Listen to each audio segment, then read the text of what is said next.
गीता में अर्जुन को स्वयं भगवान कह रहे हैं कि उस परमेश्वर की शरण में जा, उसके लिए उन संतों के पास जा जो तत्वदर्शी हो। इसी प्रकार हजरत मोहम्मद को उनका अल्लाह कह रहा है कि कोई और पूर्ण परमात्मा है, उसको पाने के लिए उन तत्वदर्शी संत की तलाश कर। वो प्रभु कौन है, ये जानने के लिए कृपया अवश्य सुनिए जगत गुरु तत्वदर्शी संत रामपाल जी महाराज के अमृत वचन। दर्शकों, जगत गुरु संत रामपाल जी महाराज के अद्भुत अलौकिक सत्संग प्रवचनों ने हिंदुस्तान में ही नहीं बल्कि विश्व में एक आध्यात्मिक ज्ञान की क्रांति ला दी है। लाखों श्रद्धालुओं ने हमें इन सत्संगों के प्रसारण के लिए बधाई पत्र भेजे हैं। इसके साथ साथ कुछ श्रद्धालुओं ने कुछ शंकाएं भी हमारे को भेजी हैं। हमने उन सब श्रद्धालुओं की शंकाओं के निवारण के लिए संत रामपाल जी महाराज से भेंट की तथा महाराज जी से उन सभी शंकाओं का निवारण जाना, जिसकी जिज्ञासा हमारे दर्शकों में बनी हुई है। तो आइए अब जानते हैं परम पूज्य जगत गुरु तत्वदर्शी संत रामपाल जी महाराज से आपकी हर शंका का समाधान। महाराज जी, प्रभु की परिभाषा पर कुछ प्रकाश डालिए तथा कौन से प्रभु इष्ट रूप में पूज्य हैं तथा उसका प्रमाण कहाँ है? पुण्यात्माओं, पहले परमात्मा की परिभाषा यानी डेफिनेशन ऑफ गॉड सुनाते हैं। प्रभु की परिभाषा, प्रभु माने स्वामी, खुदा। अब जो जितने सतर का खुदा है, जितने सतर का अल्लाह है, वो उतने सतर का अल्लाह है, उतना उसके उतनी शक्ति उसमें है। जैसे तहसीलदार भी साहब कहलाता है और एसडीएम को भी साहब बोलते हैं, सब डिविजनल मजिस्ट्रेट को, और डिप्टी कमिश्नर डीसी को भी साहब कहते हैं और कमिश्नर को भी साहब कहते हैं। मंत्री, एक प्रांत के मंत्री को भी साहब बोलते हैं और मुख्यमंत्री जो प्रांत का एक मुखिया होता है उसको भी साहब कहते हैं, और केंद्र के मंत्रियों को भी साहब कहते हैं और प्रधानमंत्री को भी साहब कहते हैं, राष्ट्रपति जी को भी साहब कहते हैं, प्रधानमंत्री जी को भी साहब कहते हैं। ये सभी प्रभु हैं, ये सभी खुदा हैं, ये सभी गॉड हैं अपने अपने सतर के। इनकी शक्ति को नकारा नहीं जा सकता, लेकिन इनका कंट्रोलर एक है, राष्ट्रपति और फिर प्रधानमंत्री। ओवरऑल कंट्रोलर तो राष्ट्रपति है, लेकिन वर्किंग उसका जो नुमाइंदा है प्रधानमंत्री, ओवरऑल कंट्रोलर होता है राष्ट्रपति जी का नुमाइंदा इंडिया के अंदर। तो ये इसी प्रकार इस पूरे ब्रह्मांडों की स्थिति को समझेंगे हम, ऐसा ही है जैसे मेंबर ऑफ पार्लियामेंट भारत की एमपी की जो सीट है वो 500 हैं, वो सभी एमपी साहब कहलाते हैं, मेंबर ऑफ पार्लियामेंट। और जैसे प्रत्येक प्रांत के अंदर अलग से एमएलए सीट होती है, वो एमएलए साहब कहलाते हैं। तो ये सभी साहब हैं, लेकिन इन सब साहबों का एक कंट्रोलर है। ये वो सब उस एक साहब के भी हैं, ये स्वयं सब साहब भी हैं, और ये सारे उस एक साहब के, एक खुदा के हैं, प्रधानमंत्री के नुमाइंदे।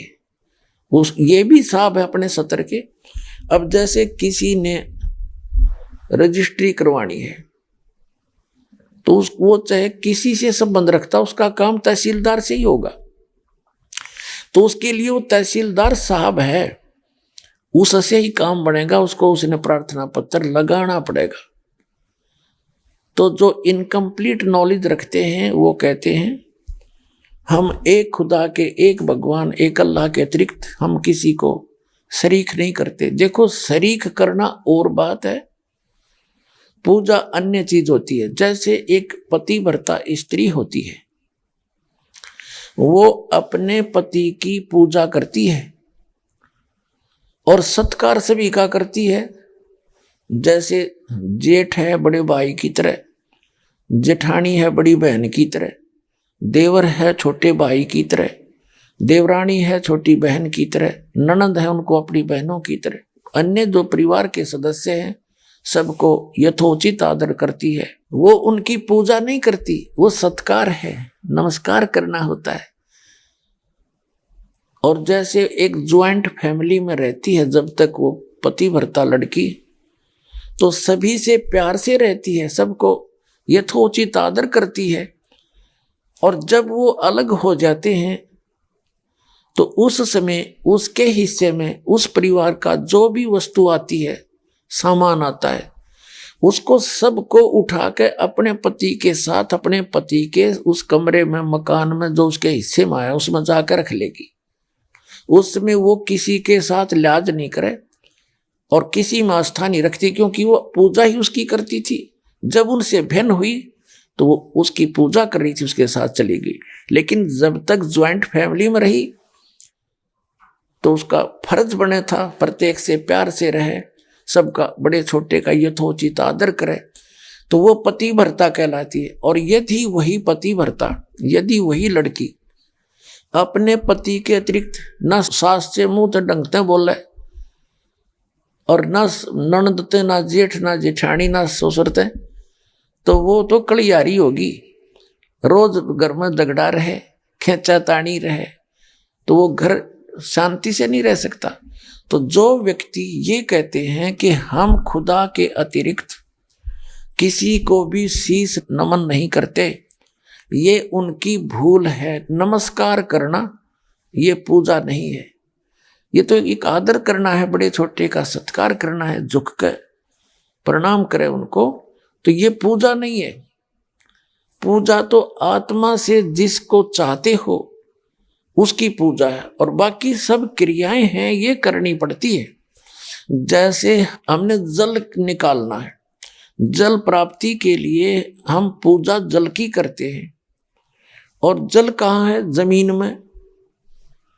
जमीन से जल प्राप्ति करने के लिए हमारा पूज्य तो है जल, वाटर, और लेकिन हम उसके लिए जो भी प्रोसेस अपनाते हैं, प्रोसीजर, और जो भी उसके उपकरण प्रयोग करते हैं, हम उनकी पूजा नहीं करते, उन क्षेत्र हम क्रिया करते हैं उस पूज्य वस्तु को पाने के लिए।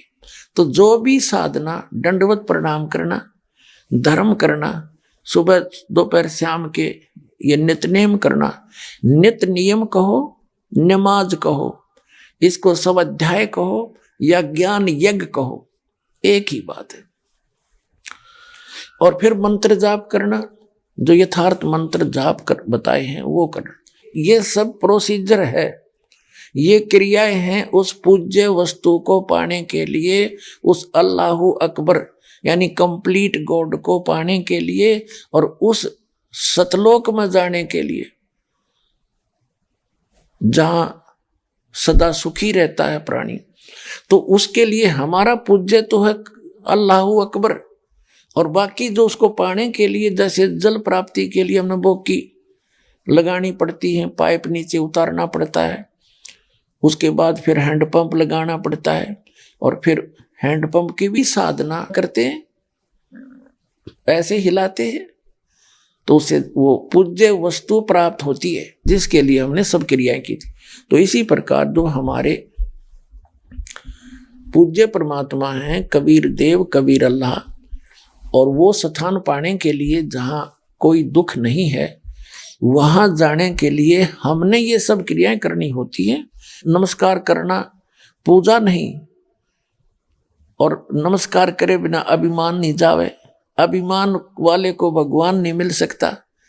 आधिनी के पास है पूर्ण ब्रह्म दयाल, मान बड़ाई मारियो बे अदबी सरकार। आज दास बताना चाह रहा है कि जैसे एक प्रांत है, एक स्टेट, उसमें एक मुख्यमंत्री होता है और अन्य उसके मंत्री होते हैं। तो इस एक प्रांत में मुख्यमंत्री का रोल करता है ये ब्रह्म सरपुरुष, जिसने कुरान शरीफ का ज्ञान दिया, जिसने बाइबल का ज्ञान दिया, जिसने श्रीमद् भगवद गीता का ज्ञान दिया, जिसने चारों वेदों ऋग्वेद, यजुर्वेद, सामवेद, अथर्ववेद का ज्ञान दिया। ये एक ब्रह्मांड के अंदर मुख्यमंत्री का रोल करता है, और इसके 3 पुत्र हैं, रजगुण ब्रह्मा, सदगुण विष्णु, तमगुण शिव जी। ये इसके प्रधान हैं, 3 एक विभागीय मंत्री हैं।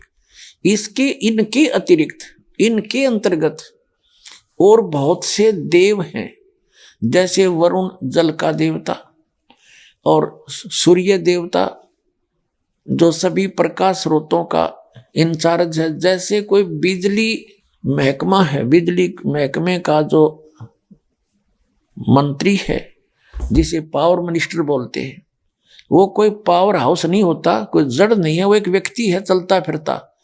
वो एक मंत्री है, कंट्रोलर है उस बिजली के महकमे का। इसी प्रकार जैसे इरिगेशन मिनिस्टर होता है, यानी सिंचाई नहरों का मंत्री, तो वो नहर नहीं होता। ऐसे ही सूर्य देव है, सूर्य एक देवता है। वो सभी ये जो आग का गोला सूर्य आपको दिखाई देता है, इन ऐसे ऐसे बहुत गुणे सूर्य हैं इस सौर मंडल में, और इन सभी प्रकाश स्रोतों का वो इंचार्ज है, वो मंत्री है अलग से। और जैसे जितने भी पृथ्वी हैं, इनका भी एक देव है, पृथ्वी देवी है। इन सभी ग्रहों की वो संचालक है, उसके अंतर्गत आते। तो ये सभी देवता हैं, ये सभी स्वामी हैं, अपने अपने विभाग के साब हैं, खुदा हैं, अल्लाह हैं। ये सारे खुदा हैं, लेकिन ये इन सब का ओवरऑल कंट्रोलर जो खुदा है, जो असंख्य ब्रह्मांड का स्वामी है, वो अल्लाह ताला है। उसको इसलिए तो अल्लाह ताला का, इसलिए उसको अल्लाह अकबर का, बड़ा भगवान का। इसका मतलब छोटे भगवान भी हैं, छोटे खुदा भी हैं, तभी तो उसको बड़ा का ना, बड़े कहने की आवश्यकता ही नहीं थी जब और खुदा होते नहीं थे।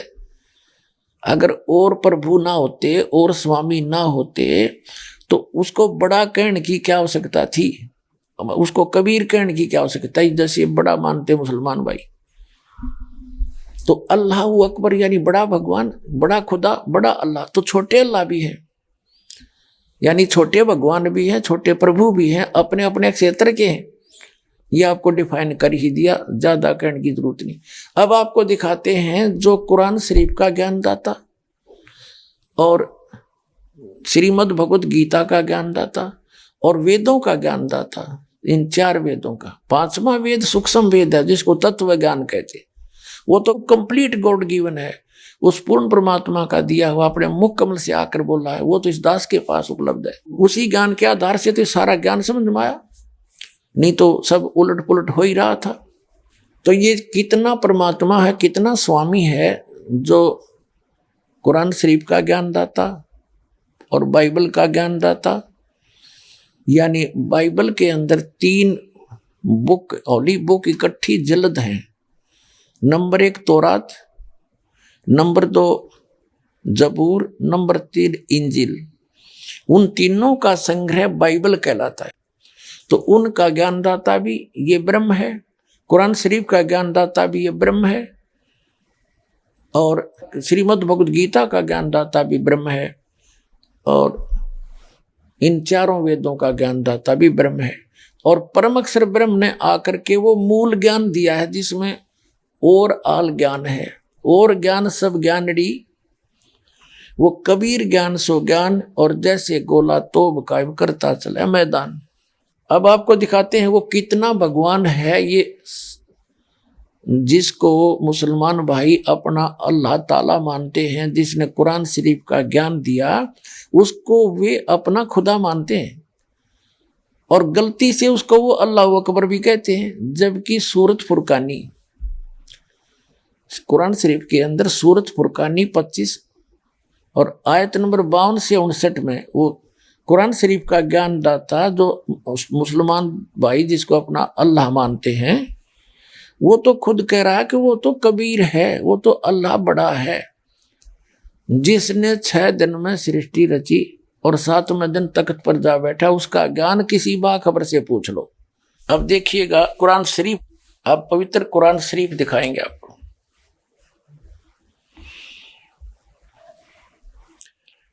ये है मुतरजम बरहीसी, ये है शास्त्रीय अरबी पद्धति पर नागरी लिपि में, रूपांतरकार हैं नंद कुमार अवस्थी। शेरवाणी संस्करण ये कहां से प्राप्त होती है? इसमें क्या लिखा है कि यह वह इलामी किताब है जिसमें कोई संदेह की गुंजाइश नहीं। इसमें जो लिखा फाइनल है, इसमें कोई ऑब्जेक्शन नहीं। शास्त्रीय अरबी पद्धति पर नागरी लिपि में ये कहाँ से छपी है? प्रकाशक हैं लखनऊ किताबघर, मौसम बाग, सीतापुर रोड, लखनऊ से।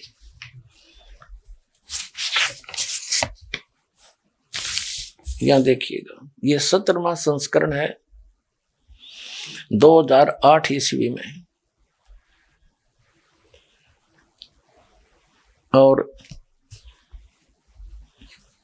पृष्ठ संख्या है 1024। मुद्रक हैं gospel press Lucknow, gospel.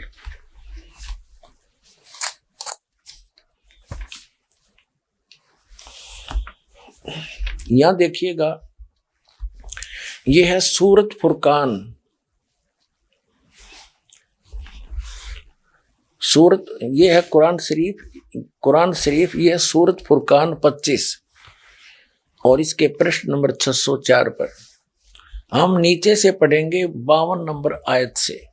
Furqan का जो अर्थ देखा शब्द कोश के अंदर, उसमें लिखा है कि मानदंड, ब्रैकेट में लिखा है झूठ और सच के बीच में, यानी सत्य और झूठ को जांचने का, यानी निष्कर्ष निकालने का एक पैमाना है यह फुरकान।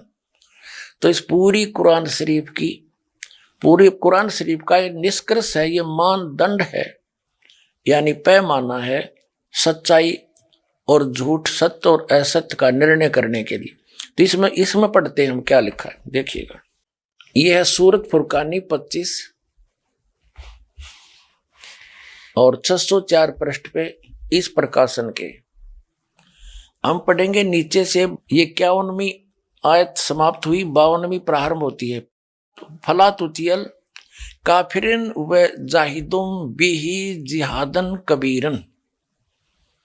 ये सबस लिखा कबीरन, कबीर कहो, कबीरा कहो, कबीरन कहो। इसका और निर्णय करते हैं। ये पवित्र कुरान मजीद से क्लियर होगा। अब पवित्र कुरान मजीद दिखाते हैं आपको, ये यहां से छपी है।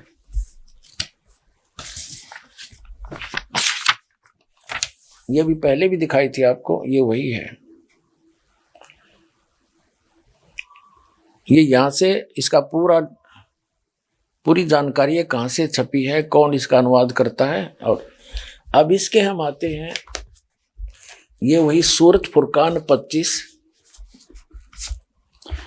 और कुरान मजीद 576 पृष्ठ पे इस प्रकाशन के हम यहीं आते हैं नीचे। ये है 51वीं आयत समाप्त हुई। इसमें पंक्ति भी नहीं बदली है, अक्सर भी सिर्फ लिखने मंत्र थोड़ा किया। फला तुतियल काफिरन ने जाहिदुम बिही जिहादन कबीरा। कबीर कहो, कबीरा कहो, कबीरन कहो, खबीरा कहो, खबीरन कहो। तो इसमें स्पष्ट है ये कबीरा, और इसका यहां अनुवाद किया है इसके साथ में। ये 52वीं आयत का अनुवाद चला है। तो तुम काफरों का कहा ना मानो, उनसे इस कुरान के हुक्म के मुताबिक बड़े जोर से लड़ो। अब उन्हें कबीर का अर्थ बड़ा कर दिया, ठीक है। अब हम फिर कुरान शरीफ को लेते हैं। ये पवित्र कुरान शरीफ है, यहां से देखिएगा। उसमें से हमने ये निर्णय करना था कबीर और कबीरा और कबीरन। ये कुरान शरीफ फिर ले ली हमने, सूरत फुरकानी 25 और 604 पृष्ठ पे हम आगे ये नीचे आएंगे। ये 52 नंबर आयत है, 51 यहां समाप्त हुआ, 52 प्रारंभ हुआ। फला तुतियल काफिरिन व जिहादुम बिही जिहादन कबीरन। इसका अनुवाद बिल्कुल सामने किया है। ये अनुवाद करता भी मुसलमान भाई है कोई। तो ए पैगंबर, ये कुरान शरीफ का ज्ञान दाता बोल रहा है। तो ए पैगंबर, तुम काफिरों का कहा न मानना और इस कुरान की दलीलों से उनका सामना बड़े जोर से करो। अब देखो, जिहाद का अर्थ लड़ाई नहीं है, ये अनुवाद बिल्कुल सही किया इसने। उनका सामना करो बड़े जोर के साथ, संघर्ष करो, उनकी बातों में मत आना। अब इसका कहने का तात्पर्य ये है इस कुरान शरीफ की इस आयत का कि कुरान शरीफ का ज्ञान दाता हजरत मोहम्मद जी को संदेश भेज रहा है जिब्रील देवता के माध्यम से या कोई अन्य तरीके से, एज इट इज। वो कह रहा है कि इन काफिरों की बातों में मत आना, ये काफिर तो अल्लाह के अतिरिक्त ऐसों की पूजा करते हैं जो उनको ना हानि कर सकते हैं ना लाभ दे सकते हैं, और वो ना माने कि ये उस कबीर नामक अल्लाह यानी बड़े भगवान, ये बड़ा कहते हैं, हम बड़ा ही मानकर चलते हैं आज, उस बड़े भगवान की यानी पूर्ण परमात्मा की भक्ति ये काफिर नहीं करते। तो आप इनकी बातों में मत आना, सीधी सी बात है। ये आपकी नहीं माने तो आप उनकी बातों में आकर उनके साथ ना हो जाना, उसके लिए संघर्ष करना, चाहे कितना कष्ट उठाना पड़ो। तो वही हजरत मोहम्मद जी ने किया है, इसका अर्थ ये। अब हम देखते हैं अब क्या बताया है, देखिएगा। तो ए पैगंबर, तुम काफिरों का कहा न मानना और इस कुरान की दलीलों से उनका सामना बड़े जोर से करो। ये बिल्कुल सही, इन्होंने कबीर का अर्थ बड़ा कर दिया, ठीक है।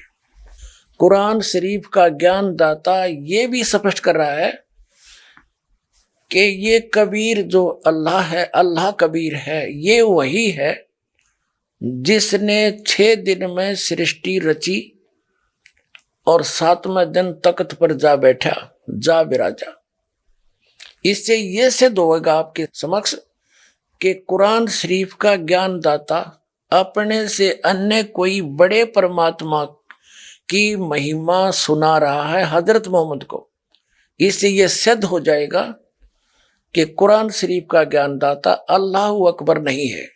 अब देखना, अब हम 607 पृष्ठ पर पढ़ रहे हैं, सूरत फुरकान 25 आयत नंबर 52 हमने पहले पढ़ ली, अब 53 पढ़ते हैं।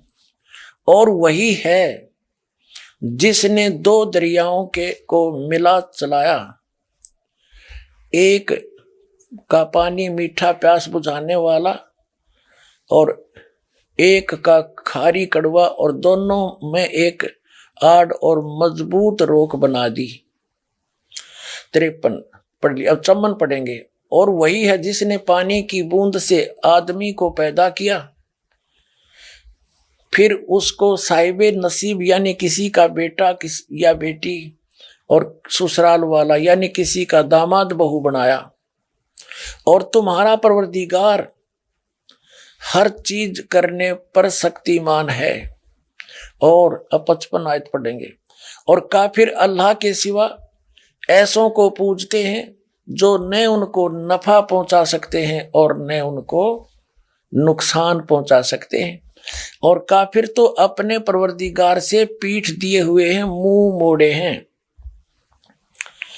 और ए पैगंबर, हमने तुमको खुशखबरी सुनाने, सिर्फ अजाब से डराने के लिए भेजा है।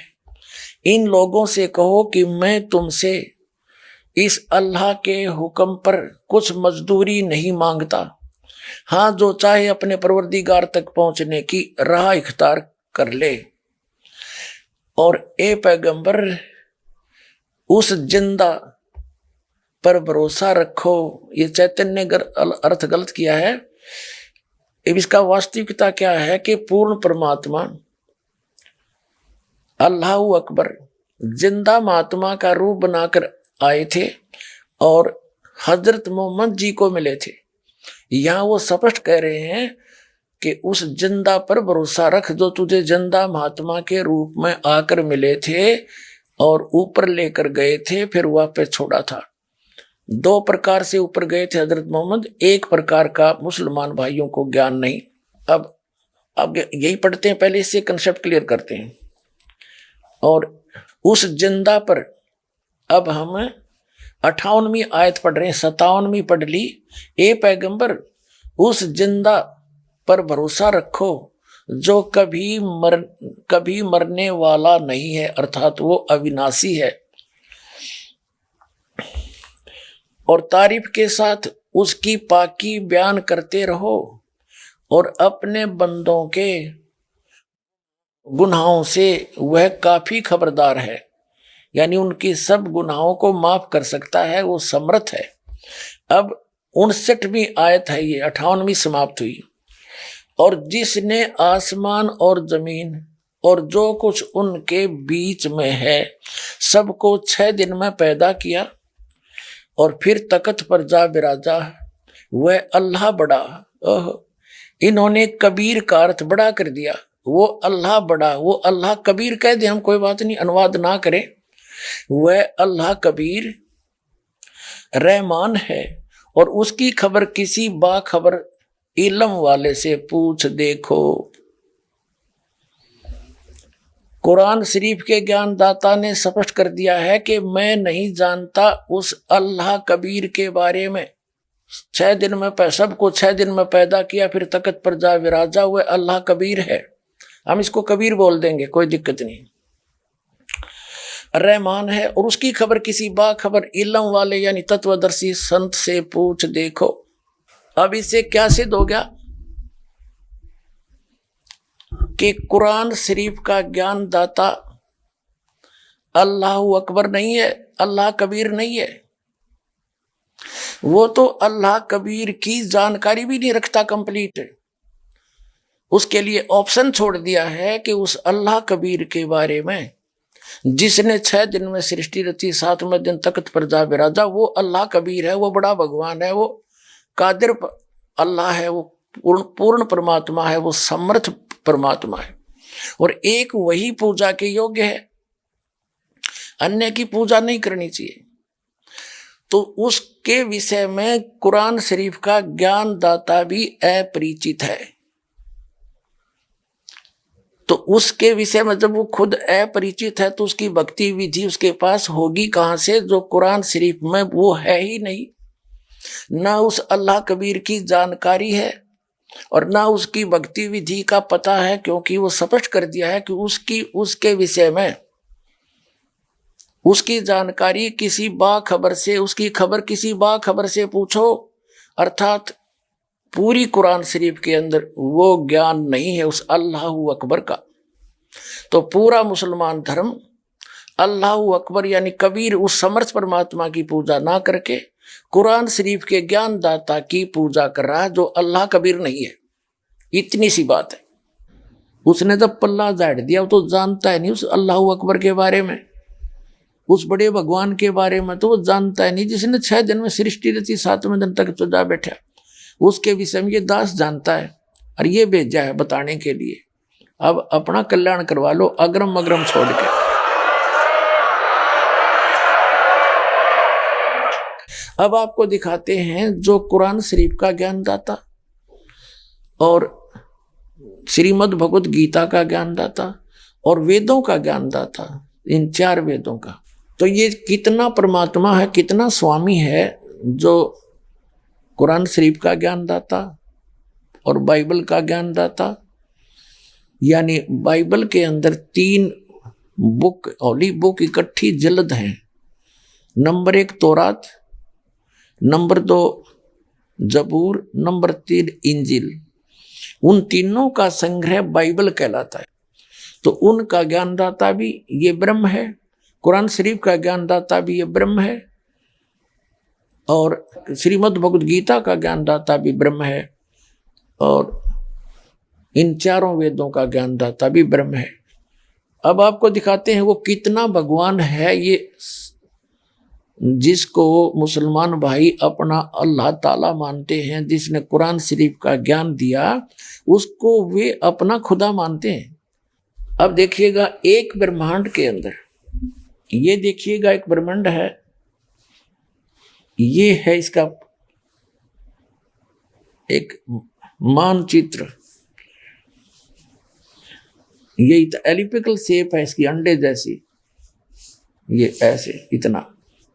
इसमें नीचे 7 लोक हैं, ये नीचे के इस पाताल लोक में जीवन है, बाकी ये ग्रहों की तरफ खाली घूमते हैं। ये पाताल लोक है, ये रसातल, तलातल, ये नरक टाइप हैं, ये सारे नरक टाइप, इसमें जीवन है। इसके बाद ये पृथ्वी लोक है, फिर और ये है स्वर्ग लोक। इन 3 लोकों में, पाताल लोक, पृथ्वी लोक और स्वर्ग लोक, इन 3 लोकों पर इन श्री ब्रह्मा जी रजगुण, श्री विष्णु जी सतगुण और श्री शिव जी तमगुण का अधिपत्य है। इन तीनों पर, पृथ्वी लोक पर, पाताल लोक और स्वर्गलोक।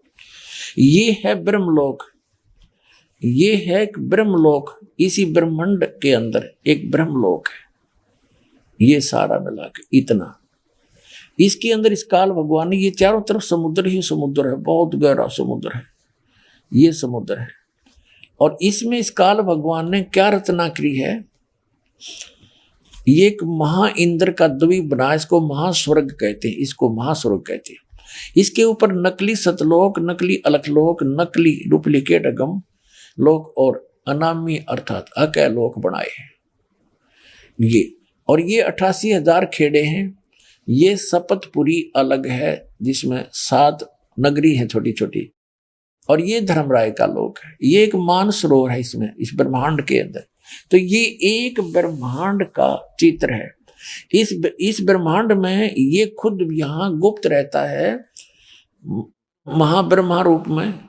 ये माँ ब्रह्मा के रूप में काल यहाँ रहता है, साथ में दुर्गा को माँ सावित्री रूप में रखता है, और ये महाविष्णु के रूप में रहता है, महाविष्णु के रूप में काल ब्रह्म, और दुर्गा को लक्ष्मी रूप में रखता है। ये 3 नक्षत्र न्यारे न्यारे इसने गुप्त बना रखे हैं। ये सतोगुण प्रधान नक्षत्र है, ये तमोगुण प्रधान नक्षत्र है। इसमें ये काल महाशिव रूप में रहता है, और दुर्गा को पार्वती रूप में रखता है। और ये रजोगुण प्रधान नक्षत्र है, इसमें महाब्रह्मा रूप में रहता है, और दुर्गा को सावित्री रूप में रखता है। इन तीनों स्थानों पर एक एक पुत्र की उत्पत्ति करता है। जो इस स्थान पर ये उत्पत्ति करते हैं दोनों, दुर्गा जी और काल, ये काल भगवान ब्रह्मा रूप धारण कर लेता है। और इसके साथ फिर ये दोनों सृष्टि क्रम करते हैं। पति पत्नी के व्यवहार से जो पुत्र उत्पन्न होता है वो इन ब्रह्मा जैसी शकल का हो जाता है, रजोगुण युक्त हो जाता है। इस स्थान का ऐसी कंस्ट्रक्शन है। और ये है सतोगुण प्रधान क्षेत्र। इसमें ये काल विष्णु रूप धारण कर लेता है चतुर्भुज रूप में, और दुर्गा को भी रखता है महालक्ष्मी रूप। इन दोनों के संयोग से ये सतोगुण प्रधान क्षेत्र है। यहाँ ऐसी कंस्ट्रक्शन है, यहाँ व्यक्ति का अपने आप स्वभाव बहुत अच्छा रहता है। तो इनके संयोग से जो पुत्र उत्पन्न होता है वो सतोगुण युक्त हो जाता है। और ये है तमोगुण प्रधान क्षेत्र। इसमें ये स्वयं रहता है महाशिव रूप में, दुर्गा को रखता है पार्वती रूप में। इन दोनों के संयोग से जो पुत्र उत्पन्न होता है वो अब ऑटोमेटिकली तमोगुण युक्त हो जाता है, ऐसी शकल का हो जाता है। फिर ये जब युवा हो जाते हैं तब तक इनको कोमा में रखता है। युवा होने के बाद फिर ये दुर्गा के सहयोग से, ये सबके सामने नहीं आता, इसकी वास्तविक रूप शकल तो बहुत बुरी है। जो गीता जी के अंदर ये कहता है, अर्जुन देख मेरा ये काल है, ये हूं मैं असली रूप, मेरा विराट रूप, और मैं काल हूँ। गर्म अध्याय के 32वें श्लोक में गीता जी में कहता है मैं काल हूँ। तो ये काल कहता मैं अपने वास्तविक रूप में कभी किसी के सामने नहीं आता। 7वें अध्याय के 24-25वें श्लोक में श्रीमद् भगवद गीता में कहा है कि मैं अपनी योग माया से छुपा रहता हूं, और ये मूर्ख जन समुदाय मुझे ये कृष्ण रूप में मान रहे होंगे, व्यक्ति रूप में। मैं कृष्ण नहीं हूं। वो तो श्री कृष्ण के अंदर बोल रहा था, फिर बाहर निकल कर दिखाया विराट रूप कि ये मेरा असली रूप, और मैं कभी किसी के सामने नहीं आता, ये मेरा अटल घटिया नियम है। तो ये यहाँ गुप्त रहता है, और जिसको दर्शन देता है तो किसी को ब्रह्मा रूप में, किसी को विष्णु रूप में, किसी को शिव जी के रूप में। तो आज तक कोई समझ नहीं पाया कि ये महाब्रह्मा कौन है और महाविष्णु कौन है। इन्हीं को महाब्रह्मा कहने लगे, उसी को सब कुछ मान बैठे। तो अभी तक इस अध्यात्म ज्ञान का सिर पैर नहीं था किसी के पास। इस दास पर दया करी परमात्मा ने, ये सारा रहस्य खोल के धर दिया आपके सामने। बुद्धिमान समाज है, आओ ज्ञान ग्रहण करो, कल्याण करवाओ और समझो इस ज्ञान को अच्छी तरह। अब ये एक ब्रह्मांड है, ये है एक ब्रह्मांड, ये सारा एक ब्रह्मांड है। और इसमें ये जो काल भगवान है ये एक मुख्यमंत्री का रोल करता है और इसके 3 मंत्री ये हैं, ये तो प्रधानमंत्री समझो, यानी मेन तो ये 3 है। इसके अंतर्गत फिर और 33 करोड़, जैसे एक मुसलमान भाई है डॉक्टर जाकिर नाइक, वो क्या तर्क देता है कि मुसलमान तो मानते हैं सब कुछ खुदा का है, और वो कहता है अधिकतर हिंदू मानते हैं कि जैसे ये सूरज खुदा है और आग खुदा है, पहाड़ खुदा है, मूर्ति खुदा है, सांप खुदा है, यानी ये सब को खुदा मानते हैं। जैसे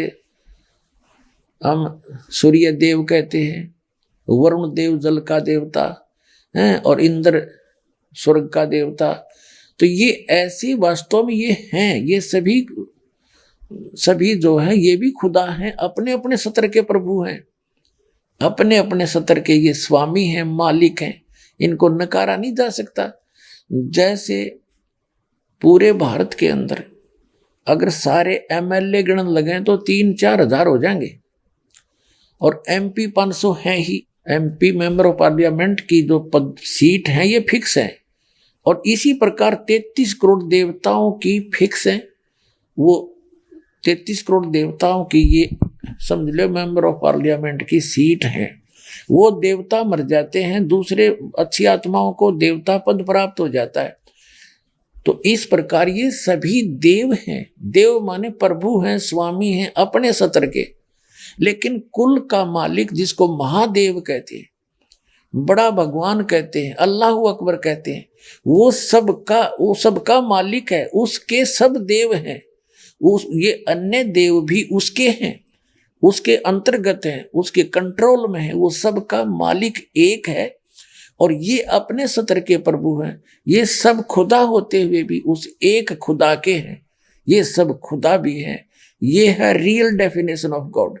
और जिन का पता नहीं, वो तर्क वितर्क कितना ही कर लो, अटपट मारते ही रहते हैं। तो अब आज पहले जो हमारे खासकर भारतवर्ष में जो गहनी संस्कृत बोला करता था स्पीड से, और 4 वेदों को जो घोट रखा था उसको चतुर्वेदी कहा करते थे, और संस्कृत बोलने वाले को महत्व दिया जाता था, चाहे वो कुछ भी अटपट कर रहा है, और सब ये मान लेते थे बड़ा विद्वान है। आज इसका स्थान इंग्लिश ने ले लिया, अंग्रेजी भाषा ने, और जो अंग्रेजी में घड़ी गटमट करे उसने सोचो भाई बड़ा पहुंचा विद्वान है, खाक विद्वान है।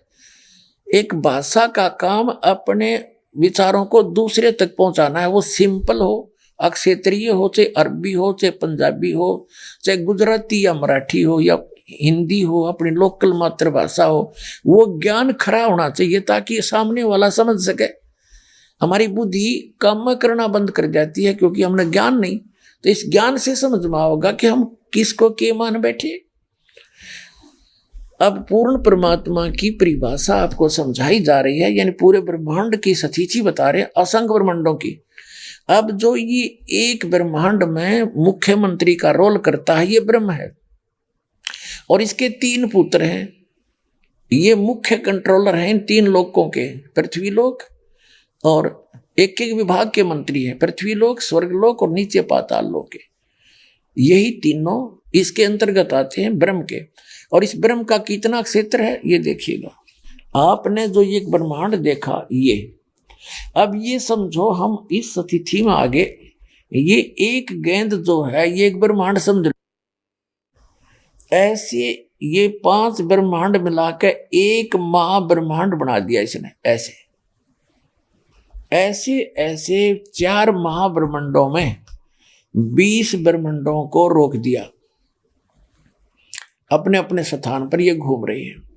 ये सारा एक 20 ब्रह्मांड का क्षेत्र है। फिर इसके बाद एक ब्रह्मांड ये हो रहा है इसका, ये सारा भी एक ब्रह्मांड है। ये तो दिखाने के लिए थोड़े से लिखने में नहीं आ रहे थे। इसका भी एलिप्टिकल शेप है, ऐसे अलग से। तो ये ब्रह्मांड अलग से है, ये 21वां ब्रह्मांड है इसका। तो ये कुल मिलाकर ये सारे, ये ब्रह्मांड नहीं है, ये तो दिखाने के लिखने के लिए थोड़े बड़े बनाने पड़े। तो ये सारा एक ब्रह्मांड है इतना, ऐसे एलिप्टिकल शेप है इसकी भी ऐसे। तो ये एक ब्रह्मांड अलग है, ये 20 ब्रह्मांड ये है। एक ब्रह्मांड जो मैंने अभी आपको पहले दिखाया था वो समझो एक गेंद है, यार एक गेंद जैसी है, ये इतना आ गया। और इस समझने के लिए तो ये 21 ब्रह्मांड का स्वामी है, ये 21 ब्रह्मांड का स्वामी है ब्रह्म, सरपुरुष, काल, शैतान, जिसको शैतान कहते हैं, ये है। और ये सरपुरुष भी कहलाता। अब देखो, अब ये है, ये जो आपने देखा 21 ब्रह्मांड का ये एक क्षेत्र है, अभी आपने देखा था, ये तो है सरपुरुष का। और इसके बाद जो ये स्थान है इतना, ये रेड लाइन जो है ये वाली, ये है 7 संख ब्रह्मांड इस परब्रह्म के, जिसको अक्षर पुरुष भी कहते हैं। ये सरपुरुष है, ये अक्षर पुरुष है। और ये ओवरऑल कंट्रोल जो अल्लाह अकबर है, अल्लाहु अकबर है, अल्लाहु अकबर यानी बड़ा भगवान, वो ये है। ये छोटे छोटे जो डॉट दिखे ये सारे ब्रह्मांड है, ये चारों तरफ ये सारे, ये सतलोक है सारा, ये सतलोक ये। और इसके ये है वो मूल मालिक अल्लाहु अकबर, जो साथ में वो कहते हैं अर्श कुर्स पर अल्लाह तकत है, खालिक बिन नहीं खाली। तो ये तकत है उस मालिक का, स्थान है, सिंहासन है। और इसके अंतर्गत ये परब्रह्म 7 संख ब्रह्मांड वाला ये भगवान भी इसी के अंतर्गत आता है। और ये काल भगवान, ये जो कुरान शरीफ का ज्ञानदाता और श्रीमद् भगवद गीता का ज्ञानदाता, चारों वेदों का ज्ञानदाता और इन पवित्र बाइबल का ज्ञानदाता, ये है। ये तो इतना अल्लाह है, इतना खुदा है, बस ये इतना, ये 21 ब्रह्मांड का। और इसके बाद ये देखो 7 संख ब्रह्मांड परब्रह्म के, अक्षर पुरुष के। और ये है असंख्य ब्रह्मांड ओवरऑल कंट्रोलर, ये है वो कुल का मालिक, ये है वो अल्लाहु अकबर, बड़ा भगवान ये है। और इसके फिर अन्य ऊपर लोक और हैं, अलख लोक और अगम लोक और अनामी लोक, जिसको अलह लोक भी कहते हैं। ये ओवरऑल कंट्रोलर, ये मालिक ही अन्य लोकों में भी अन्य रूप धारण करके यही परमात्मा सबका कंट्रोल करता है। और ये है वो मूल मालिक, संसार रूपी वृक्ष की ये जड़ है, वो परम अक्षर ब्रह्म, वो अल्लाहु अकबर, वो जड़ है पूरे संसार रूपी वृक्ष की, जो सबका धारण पोषण करता है, तीनों लोकों में प्रवेश करके। अब 3 लोक कैसे हो गए? आइए अब हम उन श्रद्धालुओं के अनुभव जानते हैं जो जगत गुरु तत्वदर्शी संत रामपाल जी महाराज जी से दीक्षा प्राप्त कर चुके हैं तथा उनके द्वारा बताए गए भक्ति मार्ग पर चल रहे हैं। नमस्कार सर। जय सर। क्या शुभ नाम है जी आप? जीवन किशोर दास। सर कहाँ से आए आप? हम नेपाल काठमांडू गौरी घाट पशुपति से। परम संत सतगुरु रामपाल जी महाराज की शरण माने से पहले आप कौन सी भक्ति करते थे? हम गायत्री परिवार में संस्था चलाते काठमांडू में, 2 वर्ष तक संस्था चलाए। और मैं 2012 अप्रैल लगभग 12 की 13 गते से तारीख होता है, उस दिन से हम यहाँ इस भक्ति में लगा हुआ हूँ। सर परम संत सतगुरु रामपाल जी महाराज से नाम उपदेश लेने के बाद आपको क्या लाभ मिला? ऐसे परमात्मा के दुआ में लगने के बाद इतना लाभ हुआ, इतना जो प्रमाण सब है कि लगता है कि मैं कहने लग जाऊं तो 2 दिन लग जाएगा। लेकिन मैं खास करके 3-4 जो है प्रमाणित जो तथ्य बात सब है वो मैं आपके समक्ष में पेश मैं करूंगा। जो कि मैं गायत्री परिवार का हम ही संस्था चलाते थे काठमांडू में।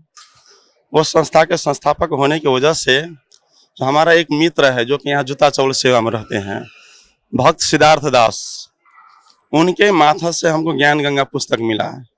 ज्ञान गंगा पुस्तक पढ़ने के बाद में मैं इतना संतुष्ट हो गया कि परमात्मा के मैं कब मिलूं और जितना जल्दी हो सके मैं बड़वाला किस वजह से मैं जाऊं।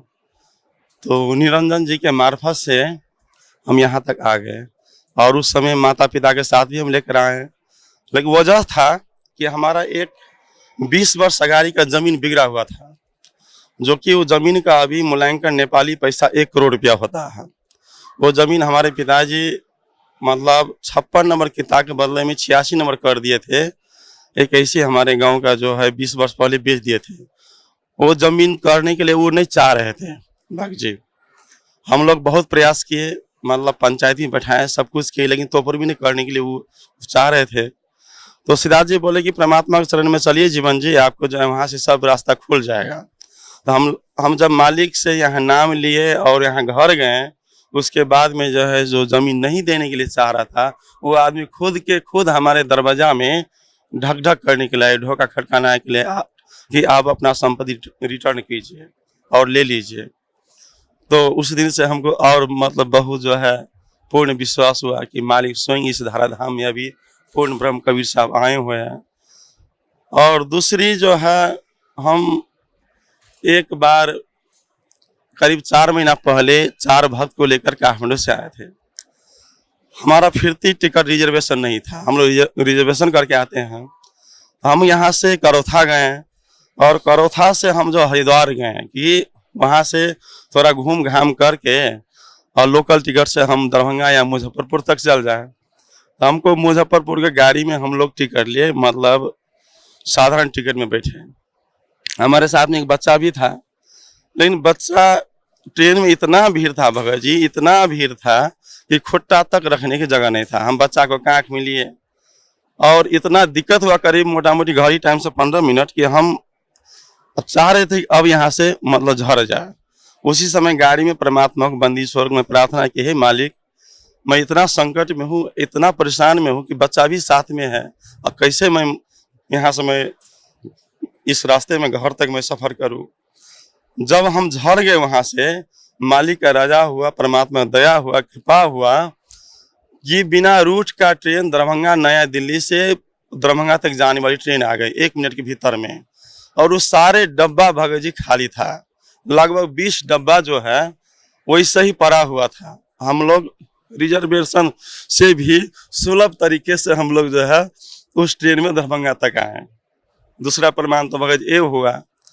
और तीसरा प्रमाण क्या है, जब हम काठमांडू क्षेत्र के पशुपति में हमारा पसल है, हमारा पसल इस साइड में है, सत्यसाम ज्ञान भंडार का एक छोटा पुस्तक है, उसके बगल में हमारे जो घरपट्टी जिसे हम किराए में पुस्तक पसल लिए हैं, उसका किराना पसल।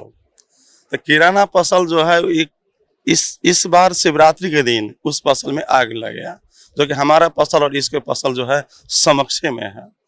उनको पसल पूरे सखाप हो गया, हमारा पसल में खोस तक नहीं आया भगत जी, जबकि उस पसल में हमारे मालिक बैठे हुए थे। हमको इतना विश्वास था कि पूर्ण परमात्मा रामपाल जी महाराज वहाँ पिक्चर है और वहाँ के मालिक हम बोर्ड दिए हैं, सत्यसाम ज्ञान भंडार के साइड परमात्मा को हम पिक्चर भी दिए हैं, इसलिए लगा कि मालिक खुद के खुद वहाँ बैठे हैं। इसमें हमको कोई मतलब जो है टेंशन का कोई बात नहीं हुआ। और वैसे तो कितना प्रमाण है भगत जी, आप जो है अब क्या कहूँ, लेकिन हम तो बहुत फेथ हो गए हैं परमात्मा से, बहुत फेथ हो गए हैं। पहले आप जैसे गायत्री परिवार से जुड़े हुए थे और वहाँ पे एक संस्थापक थे गायत्री परिवार के, नेपाल में आप एक संस्था चलाते थे। उसके बाद आपने परम संत सतगुरु रामपाल जी महाराज से नाम उद्देश्य लिया और आपको बहुत से लाभ मिले।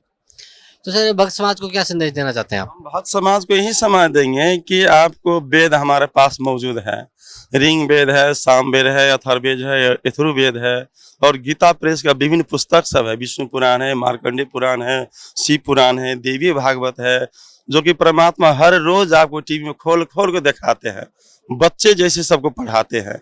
शास्त्र अनुकूल भक्ति जो है यहाँ बड़वाला में है, और शास्त्र विरुद्ध जो भी भक्ति है बड़वाला से बाहर है।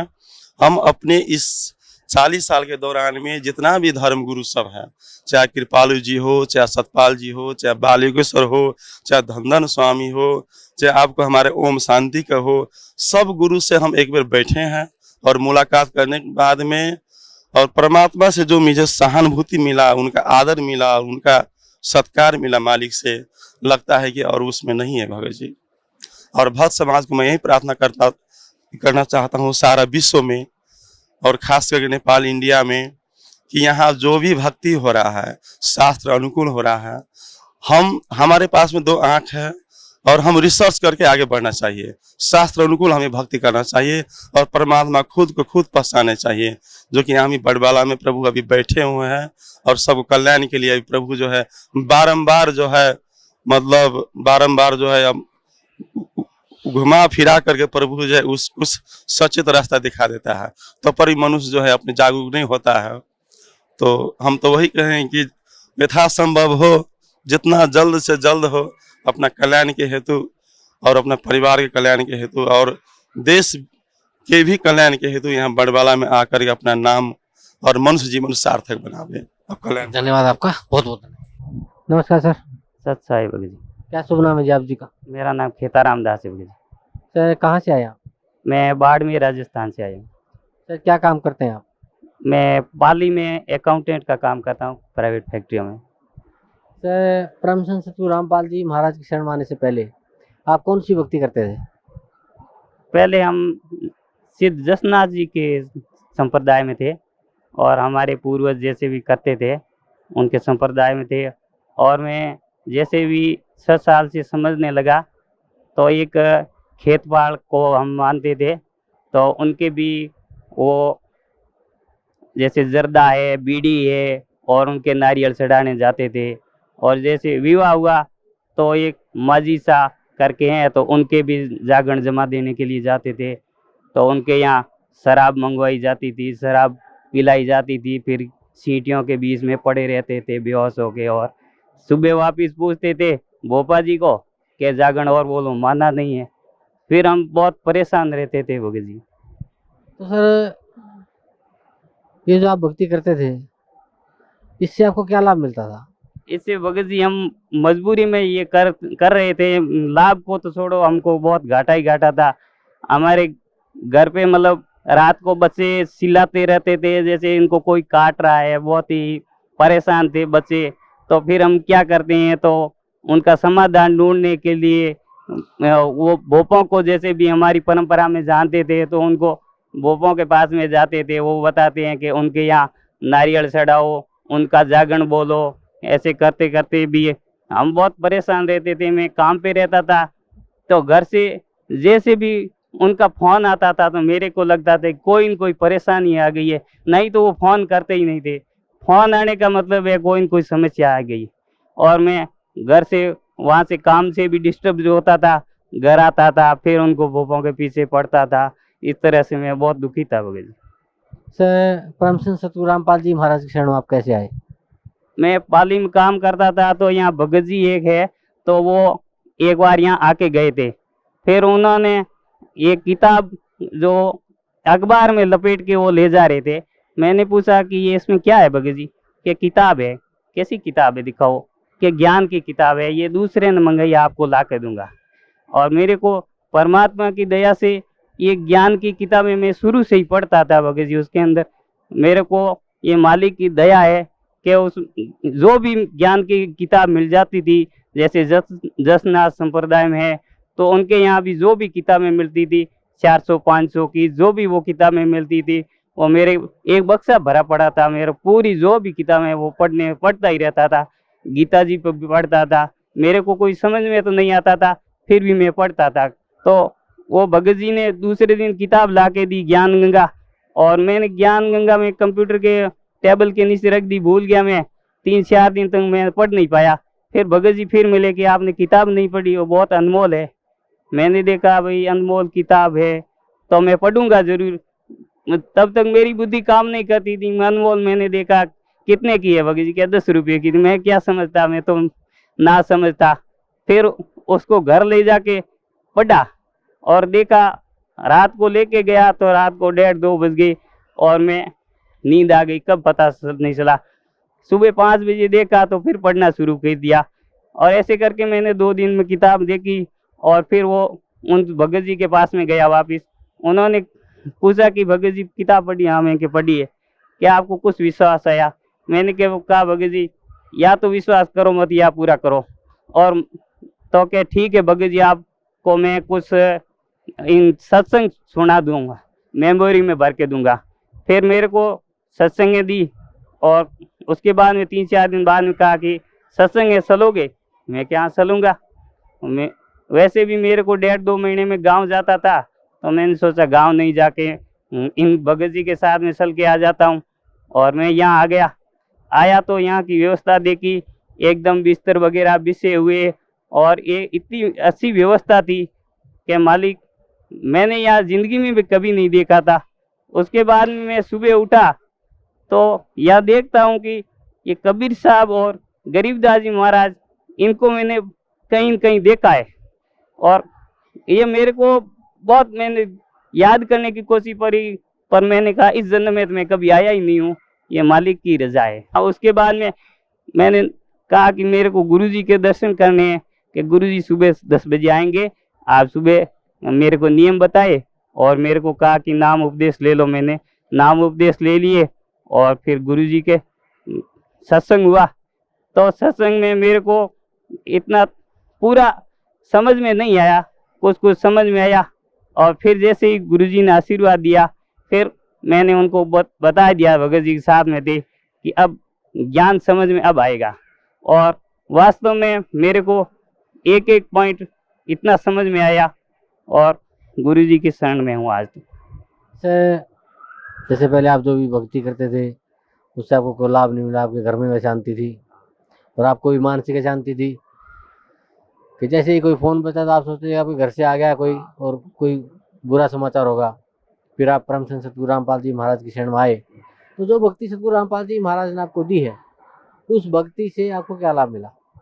उस भक्ति से जैसे मैं तो अपने कल्याण के लिए नाम लेके काम पे वापस चला गया, तो वहाँ से घर से कोई फ़ोन नहीं आता था।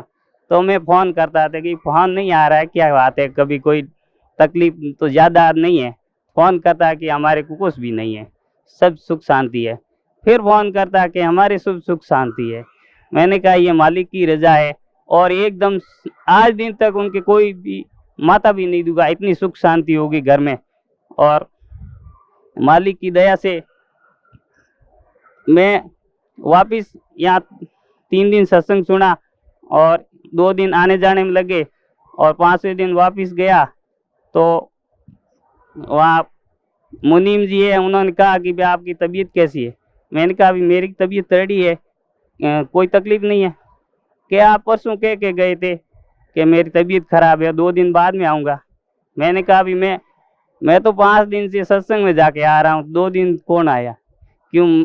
वो कहे यार क्यों मजाक करते हैं। मैंने कहा ये मजाक नहीं है, ये हकीकत है। मजाक आप याद करो। क्या मैं बिल्कुल याद कर रहा हूँ, आपको याद नहीं है। फिर मैंने भगत जी को बताया कि मालिक परमात्मा ही काल के जाल से छुट्टी दिलवाते हैं। सर, भक्त समाज को क्या संदेश देना चाहते हैं आप? भगत समाज को यही संदेश देना चाहते हैं कि ये अपने शास्त्रों के अनुसार भक्ति है और परमात्मा खुद आए हुए हैं। और अब जैसे भी मैं भटक रहा था और दुखी भी था, यहाँ आके सब सुख शांति मिली है और सतलों का रास्ता भी मालिक ने बताया है। और यहाँ से पूरे जगत का कल्याण करने के लिए परमात्मा आए हुए हैं। अगर इनके शरण में आएंगे तो आप इतना सुख पाएंगे कि अभी सपने में भी सोच नहीं सकते थे। और नहीं तो ऐसे ही भटक रहे हैं और दुख पा रहे हैं, उनसे कोई आना जाना नहीं है। इसलिए सभी भगत आत्माओं से मेरी प्रार्थना है कि सतलोक आश्रम बरवाड़ा जिला हिसार हरियाणा में आए और नाम उपदेश लें और अपना कल्याण करवाएं। धन्यवाद आपका, बहुत बहुत।